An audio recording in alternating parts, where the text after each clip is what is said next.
Best friend ಶ್ರುತಿ madam. S, ಅಯ್ಯೋ ಅವರಿಬ್ಬರದ್ದು combination ತುಂಬ ಚೆನ್ನಾಗಿದೆ. ನಾನು ಅವಳಿಗೆ ಹೇಳ್ತಿದ್ದೆ, ಅಯ್ಯೋ ನಿನ್ನ ಲವರ್ ಅವಳು ನೋಡ ಇದೊಂದೇ ಬೇಜಾರಾಗ್ತಿತ್ತು ನನಗೆ ಅಂತಿದ್ಲು. ಆ್ಯಂಡ್ ಕೋರ್ಟ್ ಸೀನ್ ಅವರಿಬ್ಬರು ತಿಂದಾಕಿದ್ದಾರೆ. ಅವರು ಅವಿನಾಶ್, ಶ್ರುತಿ Avinash and Sadhu Kokila have done amazing. ಆಮೇಲೆ ರಂಗಾಯಣ ರಘು ಅವರು ಆಗಲಿ, ಎಲ್ಲ ಕ್ಯಾರೆಕ್ಟ್ರುಗಳು ಯಾವುದು ವೇಸ್ಟೇ ಅನಿಸಲ್ಲ.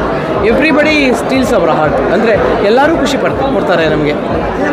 ರಂಗಾಯಣ ರಘು ಸರ್ ಇದ್ದಾರೆ ಅಂದರೆ ನೀವು ಇರ್ತೀರಾ ಅಂತ ಒಂದು ಎಕ್ಸ್ಪೆಕ್ಟೇಷನ್. ನಾನಿದ್ದೀನಿ, ನನ್ನ ಪತಿ ಇದ್ದಾರೆ. ಸೊ ನಾವು ಯಾರೋ ಈ ಒಬ್ಬರಲ್ಲಾದರೂ ಇಬ್ಬರು ಇರ್ತೀವಿ.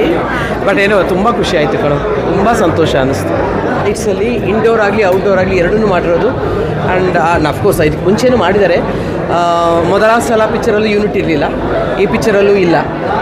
ಬಟ್ ಒಂಥರ ಖುಷಿ ಅನ್ನಿಸ್ತು ಅವ್ರ ಸಿನಿಮಾ ಮತ್ತೆ ನೋಡುವಾಗ, ಒಂದೊಂದು ಫ್ರೇಮ್ ನೋಡುವಾಗಲೂ. ಆ್ಯಂಡ್ ಎಲ್ಲರೂ ಸಖತ್ ಬ್ಯೂಟಿಫುಲ್ಲಾಗಿ ಕಾಣಿಸ್ತಾರೆ. ತುಂಬ ಚೆನ್ನಾಗಿದೆ, ಎಲ್ಲರೂ ತುಂಬ ಚೆನ್ನಾಗಿ ಮಾಡಿದ್ದಾರೆ. And wonderful script. ಟ್ವಿಸ್ಟ್ ಮೇಲೆ ಟ್ವಿಸ್ಟ್ ಎಲ್ಲ ಇತ್ತು. ಆ್ಯಂಡ್ ಕಾಮಿಕ್ಸ್ಗೆ ಎಲ್ಲರೂ ತುಂಬ ಜಾಸ್ತಿ ಮಾಡ್ತಾಯಿದ್ರು. ನೀವು ಎಂಜಾಯ್ ಮಾಡಿ? ನಾನು ಖಂಡಿತ ಎಂಜಾಯ್ ಮಾಡಿ. I am A good, actually ನಾನು ಒಳ್ಳೆ ಪ್ರೇಕ್ಷಕೆ.